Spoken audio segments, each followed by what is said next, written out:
Video में हम .NET framework के एक मोस्ट इंपॉर्टेंट कंट्रोल के बारे में बात करेंगे, विच इज टाइमर। टाइमर एक तरीके का लूपिंग कंट्रोल है। लूपिंग कंट्रोल मतलब जो दिए गए टास्क को बार बार रिपीट करता है। टाइमर जो है एक स्टॉप वॉच की तरह होता है।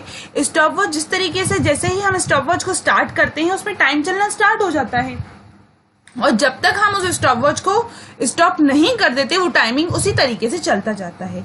तो टाइमर भी एक स्टॉप वॉच की तरह ही होता है। जो टाइमर है वो एक तरीके का टूल है, कंट्रोल है .NET फ्रेमवर्क का, जिसका यूज हम हमारे प्रोजेक्ट में किसी तरीके की टाइमिंग शो कराने के लिए यूज करते हैं। जैसा कि अगर मैं सिंपल सी लैंग्वेज में बोलूं, जो टाइमर है एक तरीके का लूपिंग कंट्रोल है। लूपिंग कंट्रोल है मतलब वो दिए गए टास्क को दिए गए समय में कंप्लीट करता है, बार बार रिपीट करता है। और जो टाइमर है वो स्टार्ट कब होता है? Start when the start method calls. जब हम स्टार्ट मेथड को कॉल करते हैं तब जाके वो टाइमर स्टार्ट होता है, और जैसे ही हम स्टॉप मेथड को कॉल करते हैं वो जो बनाया गया जो टाइमर है वो स्टॉप हो जाता है। तो कहने का मतलब सिर्फ इतना है कि जब तक टाइमर स्टार्ट नहीं होगा, जब तक हम स्टार्ट मेथड को कॉल नहीं करेंगे और जब तक टाइमर कि स्टॉप मेथड को कॉल नहीं करेंगे तब तक वो स्टॉप नहीं होगा। टाइमर एक ऐसा कंट्रोल है जो हमें टाइम शो करता है और उस टाइम के बेसिस पर हम उसमें दिए गए काम को पूरा कर पाते हैं। टाइमर की हेल्प से हम किसी भी दिए गए काम को उस जो स्पेसिफिक टाइम हमने डिफाइन कर रखा है उसकी हेल्प से हम उस टाइम में उस काम को पूरा कर सकते हैं। तो चलिए अब हम टाइमर से रिलेटेड एक प्रोग्राम देख लेते हैं। टाइमर का प्रोग्राम देखने के लिए हमें विजुअल स्टूडियो ओपन करना होगा। तो स्टार्ट पर जाके VIS आप जैसे ही टाइप करेंगे सबसे पहला जो ऐप आएगा वो माइक्रोसॉफ्ट विजुअल स्टूडियो आएगा। माइक्रोसॉफ्ट विजुअल स्टूडियो जब आप ओपन कर लेंगे तो आपको फाइल में जाके न्यू के अंदर जाके प्रोजेक्ट ऑप्शन पर क्लिक करना होगा। प्रोजेक्ट ऑप्शन पे जब आप क्लिक करेंगे तो आपकी स्क्रीन पे न्यू प्रोजेक्ट विंडो आ जाएगी, जिसमें आपको ओके बटन पे क्लिक करना होगा। ओके बटन पर क्लिक करते ही आपकी स्क्रीन पर एक फॉर्म आ जाएगा। अब इस फॉर्म को हमें डिजाइन करना है। डिजाइनिंग में मैं कुछ कंट्रोल्स मतलब टूल्स ले रही हूँ। कौन कौन से टूल्स ले रही हूँ वो आप देख लीजिए। सबसे पहले मैं एक लेबल ले रही हूँ। यहाँ पर मैंने ये ले लिया लेबल। अब इसके बाद यहाँ पर मैंने एक बटन ले लेती हूँ मैं, ये रहा बटन। यहाँ पर मैंने बटन ड्रॉ कर दिया। इस बटन का नाम मैं चेंज कर दे रही हूँ। इस बटन को दे रही हूँ मैं स्टॉप। इस बटन का नाम क्या दिया मैंने? स्टॉप। जो यहाँ पर टाइम शो होगा वो इस बटन पर जैसे ही मैं क्लिक करूंगी वो टाइमिंग चलना स्टॉप हो जाएगा।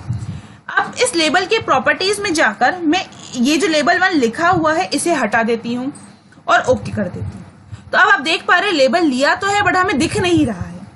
इसके बाद मुझे नीचे जाकर यहाँ पर एक टाइमर भी लेना होगा। ये रहा टाइमर। टाइमर पे क्लिक करके आपको इसको फॉर्म पर छोड़ देना है। आपको ये फॉर्म पर कहीं नहीं दिखेगा, फॉर्म के नीचे इस तरीके से आपको ये यहाँ पर दिख जाएगा।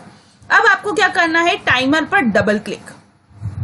टाइमर पर डबल क्लिक करना है आपको और एक छोटा सा कोड लिखना है। कोड में आपको लिखना है label 1.text। Label 1.text is equals to time string.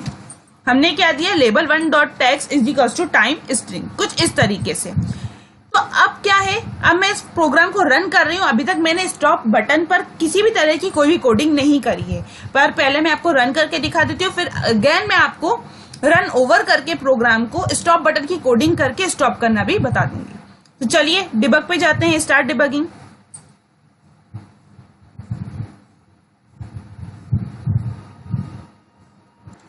आपकी स्क्रीन पर रन विंडो आ गई है। अब आप यहाँ पे देख पा रहे हैं कि यहाँ पे किसी भी तरह का कोई भी टाइमिंग हमें शो नहीं हो रहा है जहां पर हमने लेबल ले रखा था। वो क्यों? उसका एक छोटा सा इसमें पॉइंट है। चलिए मैं आपको बता देती हूँ। पहले हमें इस प्रोग्राम को रन ओवर करना होगा, मतलब जो रन टाइम पर है उसे क्लोज करना होगा। तो मैंने क्लोज कर दिया।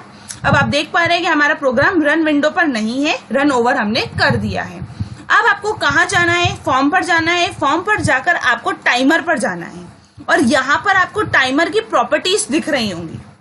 क्या दिख रही है आपको? टाइमर की प्रॉपर्टीज। इस प्रॉपर्टी में एक प्रॉपर्टी होती है इनेबल्ड। ये जो इनेबल प्रॉपर्टी है, जब तक आप इस प्रॉपर्टी को ट्रू नहीं करेंगे तब तक आपका टाइमर नहीं चलेगा। यही कारण था कि मैंने इस प्रॉपर्टी को पहले ऑन नहीं किया, ताकि मैं आपको बता सकूं इस प्रॉपर्टी को ऑन करने पर क्या होगा और इस प्रॉपर्टी को ऑफ करने पर क्या होगा। तो चलिए एक बार और रन करते हैं हम हमारे प्रोग्राम को। देखिए, अब आप देख पा रहे होंगे कि यहाँ पर आपको टाइम शो हो रहा है। कौन सा टाइम शो हो रहा है? वो टाइम जो आपके सिस्टम में अभी रिसेंट में हो रहा है। आपके सिस्टम में अभी जो भी टाइम हो रहा है वो टाइम आपको यहाँ पर शो हो रहा है, और 1 बाय 1 ये चलता जा रहा है टाइम। जब तक आप अपने प्रोजेक्ट को बंद नहीं करेंगे तब तक ये टाइम चलता ही जाएगा। बट अब मैं ये चाहती हूँ कि मैं स्टॉप बटन पे क्लिक करूँ और ये जो टाइमर है वो चलना स्टॉप हो जाए। अब मुझे क्या करना है, इस बटन पे क्लिक करना है ताकि जो टाइमर चल रहा है वो स्टॉप हो जाए। तो अब मुझे क्या करना होगा, अगेन अपने प्रोजेक्ट को रन ओवर करना होगा। रन ओवर करने के लिए राइट क्लिक करना है और इस क्लोज विंडो। अब हमें इस बटन पर कोडिंग करनी है ताकि इस बटन पर क्लिक करते ही हमारा जो टाइमर चल रहा है वो स्टॉप हो जाए। जो हमारा टाइमर चल रहा है वो क्या हो जाए, स्टॉप हो जाए।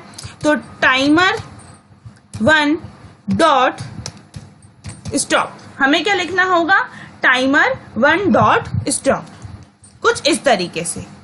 तो चलिए अब हम अगेन अपने प्रोजेक्ट को रन करते हैं। अब आप देख पा रहे हैं कि यहाँ पर टाइमर चल रहा है। जब तक आपका प्रोजेक्ट चलता रहेगा तब तक ही टाइमर चलेगा। बट अब हमारे पास एक बटन है जिस पर जैसे ही मैं क्लिक करूंगी टाइमर चलना स्टॉप हो जाएगा, कुछ इस तरीके से। जैसे ही मैंने स्टॉप बटन पे क्लिक करा और अब देखिए अब हमारा टाइमर चलना स्टॉप हो गया है। तो ये कहलाता है टाइमर कंट्रोल, जिसका यूज हम हमारे प्रोजेक्ट में किसी तरीके का टाइमर लगाने के लिए करते हैं। टाइमर एक तरीके का लूपिंग कंट्रोल है जिसकी हेल्प से हम किसी भी काम को किसी पर्टिकुलर टाइम के अंदर कंप्लीट कर सकते हैं। टाइमर का यूज ही इसीलिए होता है ताकि हम हमारे प्रोजेक्ट में किसी तरीके की टाइमिंग को लगा सके और उसको जो टाइमर है वो स्टार्ट भी होता है स्टार्ट मेथड के कॉल होने पर, वो स्टॉप भी होता है स्टॉप मेथड के कॉल होने पर। जिस तरीके से अभी हमने एक बटन की हेल्प से टाइमर को स्टॉप कराया है, उसी तरीके से यदि हम एक बटन और ले सकते हैं जिसकी हेल्प से हम हमारे टाइमर को अगेन स्टार्ट भी करवा सकते हैं।